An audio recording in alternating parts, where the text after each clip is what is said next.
I'll start at the beginning. I would work in the oil field. I went to Artesia, New Mexico for my first storm, and that's where I started roofing. Sold a job my second day and just took off from there. And that takes time, and time takes patience. Welcome to this edition of the Business Brains and BS podcast. We are joined today by Brandon Witten from Family Tree Roofing, and we are really excited to have him here. So Brandon, thanks so much for being here. Thanks for having me, guys. I appreciate it. Yeah, you're very welcome. So tell us a little bit about Family Tree and kind of your journey into owning a roofing company. So I'll start at the beginning of roofing. I started in roofing 2017. I got invited to roof from my college throwing partner. So I pitched in college, and he was one of my partners, and we played foul pole to foul pole catch. And he said, after college, I was working and everything on the breaks. I would work in the oil field. And he said, with the hustle like that, you should just try roofing. So I went to Artesia, New Mexico for my first storm, and that's where I started roofing. Sold a job my second day and just took off from there, where I could just take care of people. Fast forward, I did a few $1 million for them. They're top 20 in the nation company, so they're huge. Still talk to them. They're awesome, have the best systems and processes, which helped me learn that with my company, and I appreciate them to this day for that. But so I had enough things. The biggest problem with working with somebody that's that big, doing millions and millions of dollars, is that when you have a problem repair, there's so many hands that have to get on it before you're allowed to fix it, right? It can't be just like, hey, automatically, hey, go spend the company money. You're good, dude. Don't worry about it. It's not that type of party. It is, but it has to touch enough people. And that takes time, and time takes patience from homeowners. They don't really care about that. They want the bush fixed or whatever it was. It was never anything huge, but they want it fixed. And so we had enough people tell us, why are you advocating so long for us over a bush that we really don't even care about, dude? It's really not that big of a deal. Like, we'll just go do that. It's not right. We broke it. They're like, just go start your own company. So fast forward, here we are 5.5 years in here in Tulsa. We came from Wichita because I had a 50-mile non-compete. So we moved down here into my dad's house, my family of 4 kids and my wife and I and a dog. Luckily, he had a huge house. So it was a 3-bedroom, 1,000 square foot house that we moved into with him. And yeah, we lived there for a few months, but here we are doing our thing now. Very cool. So Family Tree, how'd you come up with that name? Totally random. Actually, I was driving from Wichita to Marion on a storm because I was still working, I told my boss this even. I said, you got to do what you got to do until you don't have to do it anymore, Joe. And he said, what does that mean? I said, open for interpretation, I suppose. And I hung up on him. But what that meant was I'm doing what I got to do until I don't have to. So I was still doing, we're thinking, what are names? I don't know. Million different names, nothing catchy. I'm driving down the highway and just called my wife out of the blue, like, write this down. But it was Family Tree Contracting. And then why be treated like a customer when you can be treated like family? Which that name sucked. Because so many people think that you do trees when your name is Family Tree Contracting, and they do not understand why your name is Family Tree Contracting and you don't do trees. Like, they will get furious about it. So we changed to Family Tree Roofing. Well, I like it. So Family Tree Roofing, is Family Tree a family business? Are the rest of the crew involved? Is it just you? Yeah, so I am dumb. So I just do the sales like a normal dumb salesperson, and I'm really good at relationships and promises. I can sell you something. I can give you what I said and just a little bit more than that, so you're happy enough to refer me to the people you love. But I don't know anything about bills. So my wife does all of that stuff. All I do is bring a check in. I set it down on the counter. I don't know anything about anything. If you like someone like you'd be like, tell me your KPIs. They'd be like, no, I never will tell you my KPIs.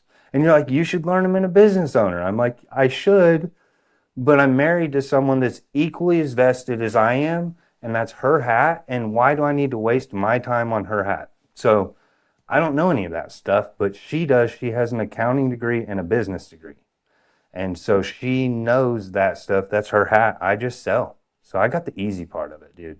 One of the things I think is interesting about the brief story about how you got here, you talked about your experience with this really large roofing company and the things you learned, the positives and the negatives, the good and the frustrations. I have a similar backstory, of spending a few years in management at a smaller company and then at a much larger company. And one of the things I think to myself, like for owning a business is, really technically I could have started this business in my 20s, as far as the legality of it and what it takes to start. But I'm really grateful that I had those years of experience as a therapist and then as a manager and kind of working my way up. So I learned how to actually like run the business. And even still, then you start your own and realize, oh, there are these other things that I still don't know, though, because even though I've managed a business, I've never owned one. So I'm curious how that process kind of worked for you. It doesn't. I mean, it does, but I mean, it's always something new, right? It literally is. So the best thing is asking others, where am I lacking, and being able to hear it, right? And not just asking and not being like, well, why'd you say that? Like, you're a jerk. I don't want you to ever say that to me again. It's like, oh, okay. How can I be better as a boss? Because for me, I'm not really good at business at all. I'm not good at business. I'm good at sales. That's what I do.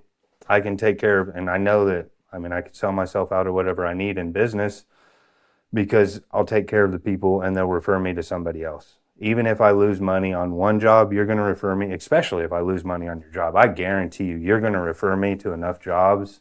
I'm going to make money because I'm just going to make it a point that like I'm going to go above and beyond on where we failed to make sure that it's extraordinary end results that you will refer me. And it does cost a little bit extra to go from a good end result to an extraordinary end result, but you need to when you screw up. That's how other than that, my wife does everything. That's one of the things that impresses me about you. Full disclosure, I've used Family Tree Roofing at my own house. But the things I've used them for are very small jobs, and I know Brandon a little bit and know the scale to which he is operating. And my assumption is someone that's out there hustling and getting jobs the way Brandon is, a small roof repair or gutter repair or something like that is going to be pretty low down the priority list. But when I have reached out, there's someone there very quickly. It gets done well. It's very efficient. That really has stood out to me. That's one of the things I like about Brandon and what he does. So yeah, if you don't mind, talk a little bit more about that, like that prioritizing every job, even the little bitty thing, and how that ties into the big picture. Well, let's just be honest with you. The full roof turns into another roof if there's storm damage, and if you know somebody, that's great too. But the repair is for sure turning into, I'm doing your roof. Like I'm going to do, that's a guaranteed, I'm going to do your roof. Like not today. I don't want to do your roof today. I want to Band-Aid it and I want to make it last as long as it can for you. But I know every single time you're going to call me because I'm ready to Band-Aid. And the time that I come back and I say, look, Band-Aid time is over. It's time for surgery. Like it's sorry. And you're going to go, okay, we believe you.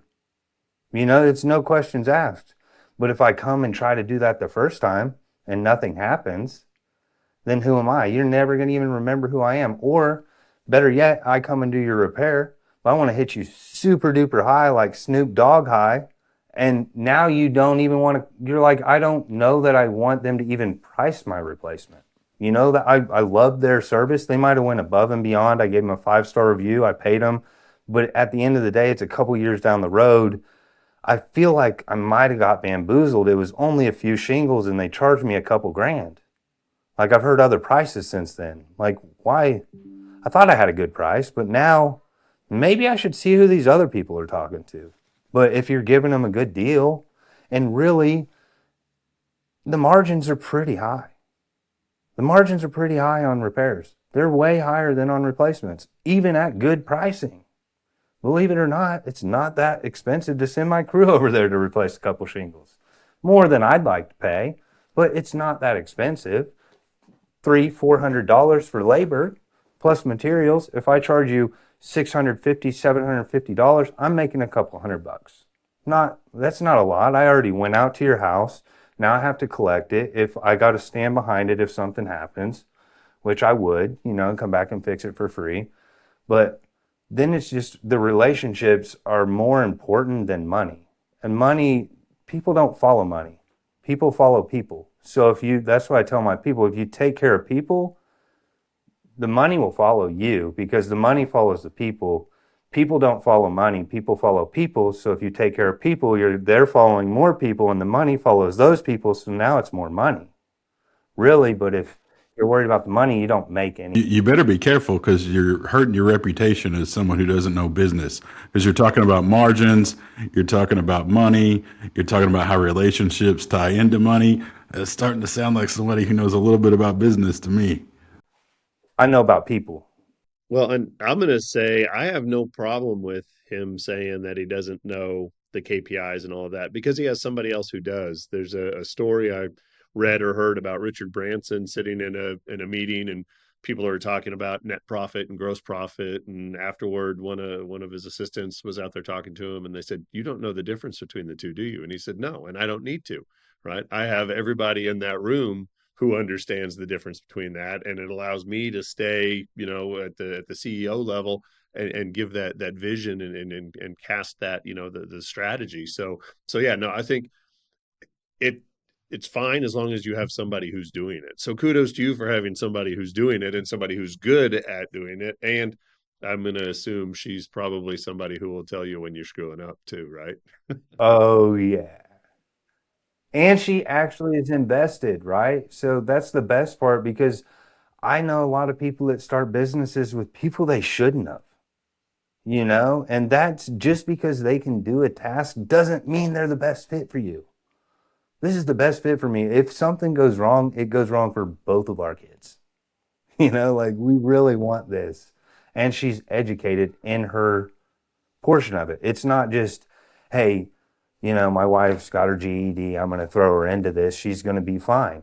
No, she went to college and has degrees over this and worked years for somebody, doing metal trading, commodities, all of that stuff, and learned all the books. She knows everything. So that's where, I don't know. We had a weird thing where companies started from us last year where maybe we train them too much. I don't know what, but maybe they just think it's so easy from how they see how easy it is for us, for me. And they're like, well, if Brandon can do it that easy, but they don't understand. I just put a check on a desk, dude. I do like a third of the business. Like, that's nothing compared to what makes it run, She does all of it. And without that, I mean, I don't know. I'd like to tell her all the time, if you died, I'm done.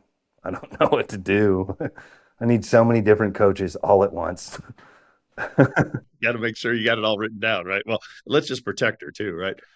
So you talked a little bit about how you guys go the extra mile, which I think is fantastic, right? Because yeah, it's that whole under promise, over deliver thing. But there are a couple of other things that we know about you that make Family Tree different from the other roofing, contractors out there. So, what are some of the other things that you guys do that make you different from, say, Joe Bag of Donuts Roofing?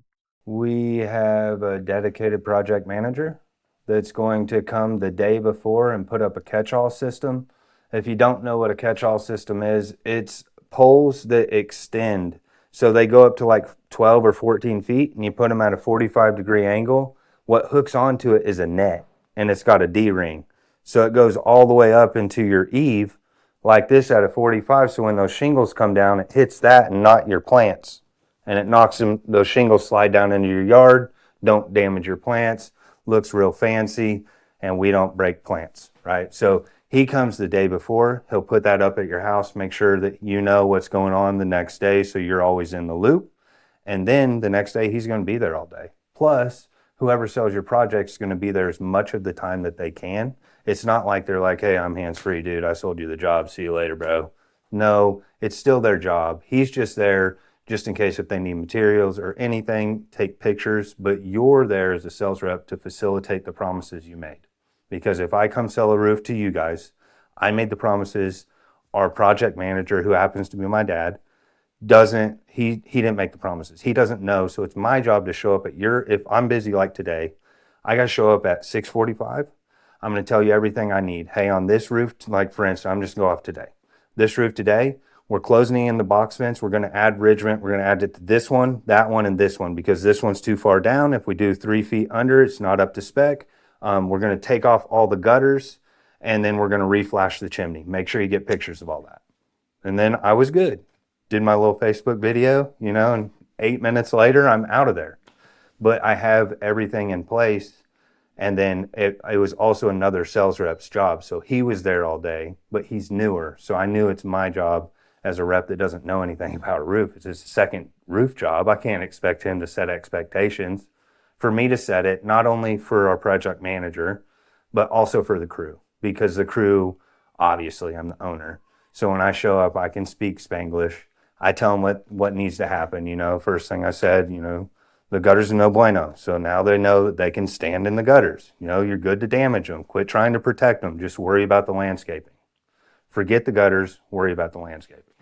And they like that, So what about insurance companies? Because I know that's something that I've heard you tend to get a little bit fired up about denied claims. So you want to talk a little bit about how you guys maybe specialize in denied claims?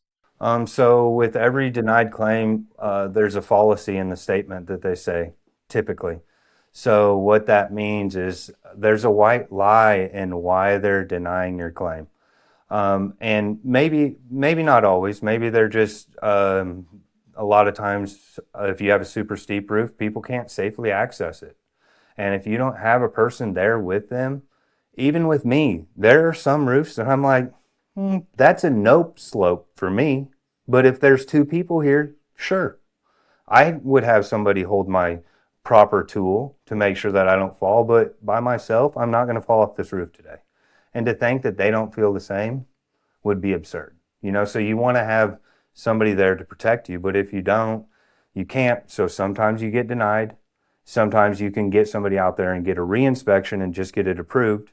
But sometimes they have what we call magnetic hail, where they just say, oh, it's only the box vents that got hit, or only the pipe jacks, box vents, and metal valleys. So then, or wind damage, we can come out, and if it's just a shingle or just a component, we can do a repairability test where I actually come out and I do a repair on video and take pictures and show whether or not the roof is repairable. Because honestly, if the roof was repairable in the first place, we never would have filed the claim, because I do repairs. Margins are higher. We already talked about that. And you get profits quicker. But if it's not repairable, then it's not repairable. And that comes down, it doesn't matter if it's insurance or retail. And so sometimes realtors might hate hearing this, but your roof that's retail too, if it's not repairable, it's not repairable and you need to replace it. It doesn't matter who's paying for it. I just want to put that out there. It doesn't matter if it's insurance or who it is. If it's not a not repairable roof, it needs replaced. So we come out, and if we damage more shingles around that one, then it needs to be replaced. And that's why I got certified in that. I'm a nationally certified Shingle Repairability Assessor, so that I did one for an engineer just a couple weeks ago here in town. So I do these for other companies, and for engineers, I will go out and tell you whether or not the roof is repairable. As a third-party person, I don't make or lose from it. Those are really the ones that do even better for me personally, or for the homeowners, because when I'm personally invested, it's different. But I can do the same process for my homeowners, and then I just have them advocate for themselves. Because the biggest thing is that people need to realize is, as a roofer, it's not our claim. This is your home, it's your claim. You need to advocate for yourself on your claim. We can give you all the information that you need and all the questions that we would ask, and then you should ask them yourself. And so if you ever have a roofer that says, I can just take care of everything for you, you don't, it's all hands free, I'll fight the insurance. I mean, I used to. Don't get me wrong. That was the old game. They don't play that game anymore. It's a new game. And you're always evolving.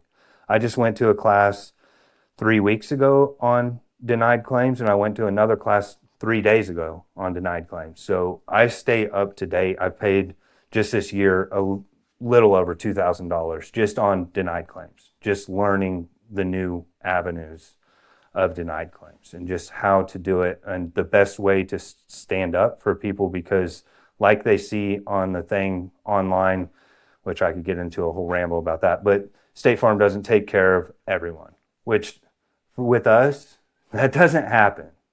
Like if we file claims, very, very, very seldom, I would say maybe 1 or 2 out of the year have to go to litigation. Other than that, we get them pushed through, because we're not going to file a claim that's not worth your time. We aren't just going to throw it at the wall and hope that it sticks, because you guys have a claim history and that follows you for 5 years, and that affects your insurability and the rates that you pay. And other roofers like, I don't care. It's not my rate, not my house. I'm like, yeah, but that's somebody's parents, treat them like yours. And that's what we really try to do. That's fantastic.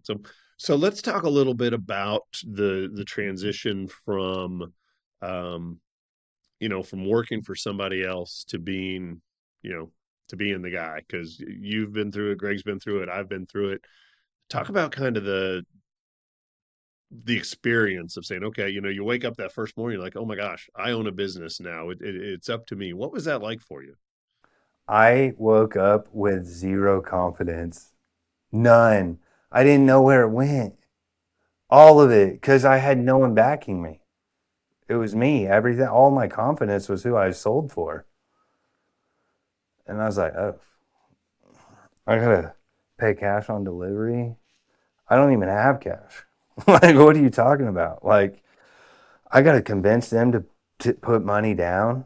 Like, you're gonna have to pay money down. Like, legit, I can't even get the shingles if I wanted to. I mean, I could pray for it, but they're not coming. Like, there's no way. Like, but then, I mean, they did, but it took, I would say, every bit of a year to gain confidence. And even, I mean, since now I'm as confident as I was when I left. I might take care of anything you throw at me. I don't even care. I'll figure it out. I got a guy. If I don't, I know somebody that does.